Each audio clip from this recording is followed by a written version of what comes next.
This is a pretty handy device to have around. This will help with not needing to use the Heimlich maneuver or needing to depend on the Heimlich maneuver.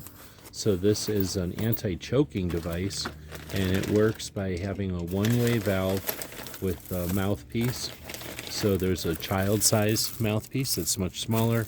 There's the adult size, and they look kind of like a CPR mask. The thing is, this is a one-way valve, and it only pulls. It creates suction on this mask. So if someone is choking, then you can insert the correct size mask, hold this to their mouth, and this will create a suction. Won't push in at all. It'll only pull out, and it allows the suction to pull whatever's obstruction the airway to be removed. It's a quick device to learn and understand, and it's easy to practice with it as well. It's from LifeVac, and this is the home unit. They also make a unit that has more options for a larger setting. Hope this helps.